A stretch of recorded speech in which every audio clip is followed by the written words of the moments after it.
What are you trying to do? You trying to hit me? You can't hit me, punk. Nothing hits me. I can't be hurt. I can't be hurt. I can't be bought. Can't be tainted with... Jesus Christ, no! No! You can hurt me! You can... okay, no, how about we don't say we did? I don't want butthole snatchers. Follow me around. How about you don't say you did? Good sir. What the hell is this? Can I go in here? What is this? Okay, there's a room in there. How do I get into said room? Is there like an entrance? Over here? Let me in to see your secrets. Oh, hi. Oh, I just hit something. Whoops. Hi, how you doing? What's up? Anything in here worth looking at? Oh, hell yeah. Nothing in here. I haven't explored this wreckage before. I don't think. Come on. Put your back into it. Come on. You can do it. There you go, little guy. You got this. Oh no, I haven't been in this one before. How the hell am I still finding wreckage I haven't been inside? That's kind of ridiculous. It's kind of unnecessary. Is this where I was looking in? Yeah, that's where I was looking in. My God. I got water. I got more water. I got more water. My God, that's crazy. How do I even... Oh, there's another deck. Oh, that's so cool. Is there anything down here? I've never... How is that? How is it possible? That's ridiculous. Anyways, guys, welcome back to Subnautica. Weird start, I know. I kind of got caught up in the moment because I thought I made a discovery. And I kind of did, actually, because I haven't been inside this one compartment of a ship yet. Find my way out. It's right here, and then right here, submarine is right there. Hell yeah!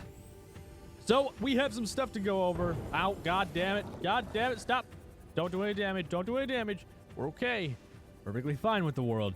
So I have a bunch of stuff to go over with you guys, seeing as, well, one, I have some unreleased content to show you guys, and... Oh, Jesus Christ. Okay, how about we don't say we did? And two, we have some concepts with potential to be added to the Arctic DLC, seeing as I don't see a reason to scrap these projects. So what we're going to do is head back to main base. I'm going to show you guys some items that are pretty cool, and then we will continue from there. Well, I have no idea what nanowires are, so I had best go to my fragment analyzer, and maybe it'll tell me some more information about... Okay, no, I'm just kidding with you again. I shouldn't even go in that direction. This is a removed object from Subnautica. This is one of the objects you would use in place of the scanner, before the scanner was even a thing.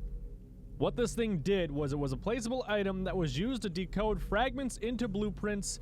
Only one fragment was needed to research a blueprint. However, the fragment analyzer could research 4 fragments at a time. The progress of analysis was displayed when the player looked at the fragment analyzer. At one point, a fragment analyzer was pre-installed inside the life pod.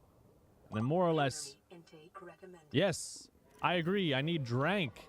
Yes, more or less, this thing was a scanner that you would put down wherever you wanted, really, to learn blueprints. This thing doesn't even do anything anymore. It's just a storage box, but at one point in time, it was actually going to be one of the main things you would use in Subnautica. Not the fancy little scanner we use today to get our blueprints. And, well, now we need multiple blueprints because this thing is inferior technology, obviously. That thing was superior. This is inferior. So, that's my argument. But I bet you guys didn't know that this bioreactor... Well, some of you might not know, unless you've been around for a really long time. This bioreactor and the nuclear power plant that I have upstairs, this thing right... Wow, I just... What the hell? What? Did that just... Wait, hang on a second. We got a problem. Where's my ladder? Why was I able to climb up that? Hang on, because that was kind of weird, but something... Oh, it's an old oxygen tank. I thought it was a time capsule. Something you guys might not have known is that had a different model, the bioreactor, and... Oh, it's right in the center. Oh, so... Oh, that's definitely a bug. That has to be a bug. There's no way you're supposed to be allowed to do that. Anyways, the bioreactor and the nuclear reactor had different models. Entirely different models compared to what we see as the polished product today. Now, these old models obviously were not intended to be the final models. They were probably just placeholders until they got to the point where they were like, hey, let's just, you know, do some fancy stuff with this and make it look good instead of, you know, crappish and stuff like before. So they basically put in these models. And then the nanowires and the accumulator. The accumulator was a machine meant to store power for sea bases. It's unknown why it was cut, which I think it'd be kind of cool. I like the idea of like offsite storage. And some of you guys actually said yourselves, you remember the accumulator and the other one, the power generator as well. That was actually kind of cool to see some older people around that have actually watched Subnautica for a long time. And now we move into the meat and potatoes where I'll do some base upgrades. We move in to some concept art and some other things about the Arctic DLC. Actually, one thing I want to touch base with is that I do believe dive suits are going to be different in the Arctic DLC because we're going to need a warmer dive suit than what we currently have. Well, for obvious reasons, it's going to be very, very, very cold. So that's my input on that. I'm not sure, like maybe a thermal dive suit or something, but I assume it's going to be something fancy and fantabulous. So, you know, that's a thing. Anyways, I want to move into some concepts now and I guess talk about a couple things. One thing I want to check in on is the hovercraft, because in change set 59913 it said added hovercraft prototype for everyone to try. People have been asking me for updates on this, if there's any news about the hovercraft, anything fancy, any concept art, anything like that at all. Unfortunately, nothing has been released so far about the hovercraft. However, it is listed as one of the Arctic DLC expansion vehicles on the wiki, I believe, or at least I saw that there a while ago. Whether or not it's been changed, I'm not sure. Last time I looked at it, like yesterday, it was still there. Yes, it's still one of the potential vehicles, the hovercraft vehicle, which makes sense to me again because ice and then more land masses and stuff like that, and you need a vehicle to be able to traverse said ice and stuff. So that's a thing. So unfortunately, no, there is no concept art or anything, but it is on the wiki right now as a potential feature coming to the game. Hold on to your buttholes because maybe in the future we'll see concepts of it and even try it out. That'd be really cool. Another item I forgot to touch base on, but I am going to do it right now because I can, is the Botanical analysis machine. And this machine was a machine meant to study flora. It was It was cut from the game when the scanner was added. This thing actually looks like it could be a full body scanner, to be honest with you. I mean, it's giant in size, but at the same time, I guess all these items you would craft and then put down, it makes sense why they would cut this from the game, because I mean, we have a handheld scanner now that can do all of the fancy stuff that we had wanted before. Now moving on to a creature we already know about, the glow whale. You guys have seen the glow whale, you know all about it, all the fancy stuff, and then we have the two divers, and hey, multiplayer, we want multiplayer, this and that, which the devs are very well aware of. But I want to take a moment and look away from the glow whale. I want to move down in the image to the bottom left, and it's something that we've all overlooked, or at least I overlooked and a lot of other people. Because I mean, the glow whale is there. There's some kind of fish down there. And I don't know if this is significant or not, but I try to open my mind a little bit to these things. I try and think outside of the box. But you see these glowing fish or something like that, and they're obviously some kind of bioluminescent fish or some crap. Maybe it's just a like, hey, it's supposed to be fish here, and we were too lazy to put the actual stuff in because we didn't want to do the work to that. I think glow whales might be followed by, I guess, some kind of fish or some kind of like, what is the relationship called? It's not a parasitic relationship, it's something else. We have like animals in nature that have this, like alligators and birds and stuff, where like they clean their teeth and stuff like that.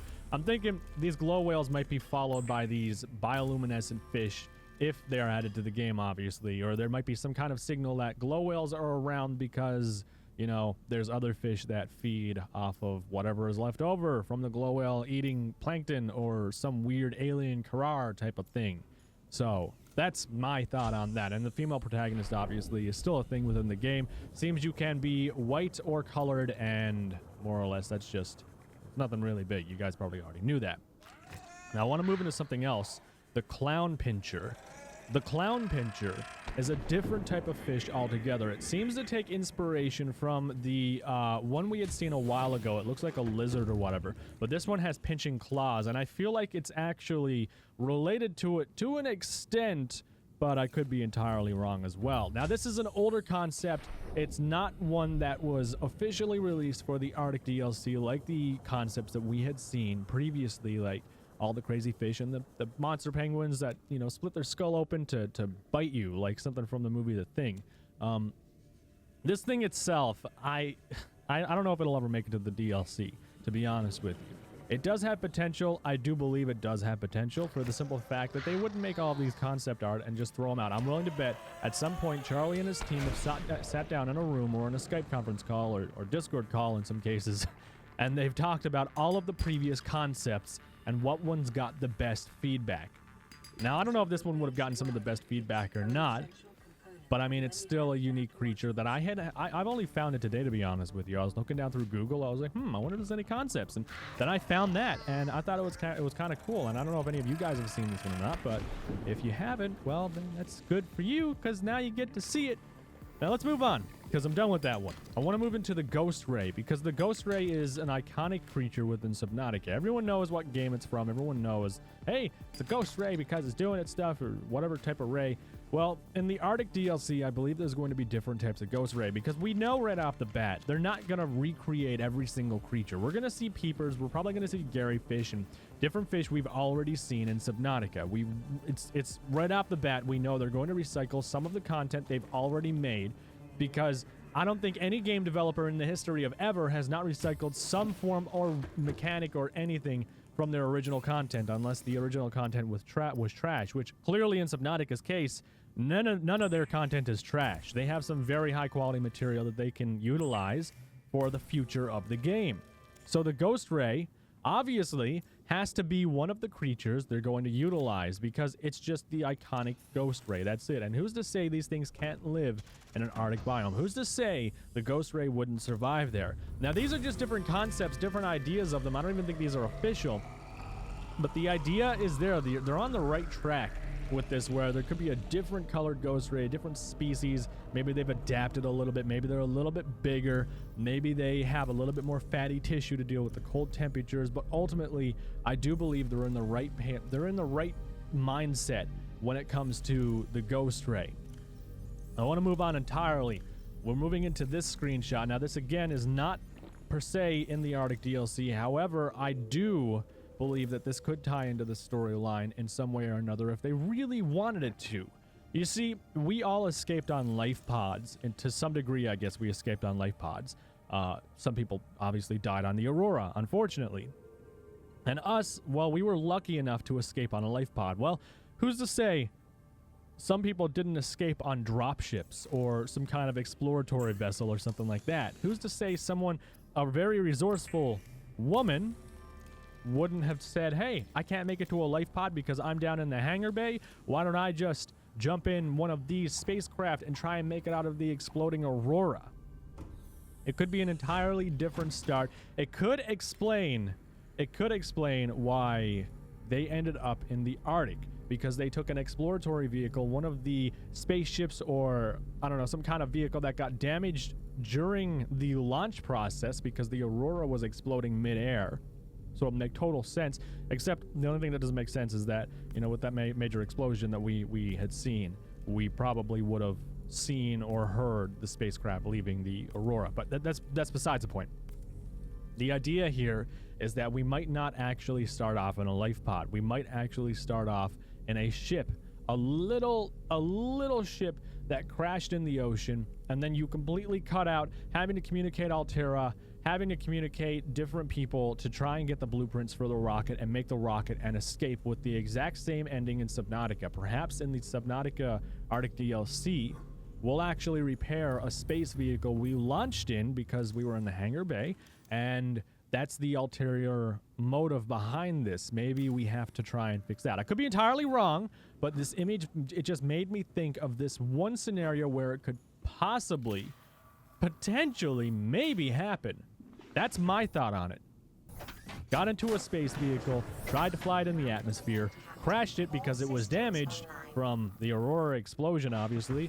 And now our mission as the female survivor is to repair our space vehicle to the point where it can take off and leave the planet. You guys let me know what you think about that theory down below in the comments section. I think that's a very appropriate one, to be honest with you. The last thing I want to touch base on is a creature I know absolutely nothing about, other than the fact that it was concept art made a year or two ago, and it never really went anywhere within the game. Now, it is on the Subnautica wiki, but I feel like it doesn't really fit Subnautica. I feel like this creature doesn't fit how Subnautica went in its direction and how it was, or how it turned out as a game, really. And I'm looking for information more or less on this creature. I'm not giving information. I've seen some threads about this creature. People want to see it in the game, but people don't even, like, it doesn't have a name. All people know is it didn't make it into the game.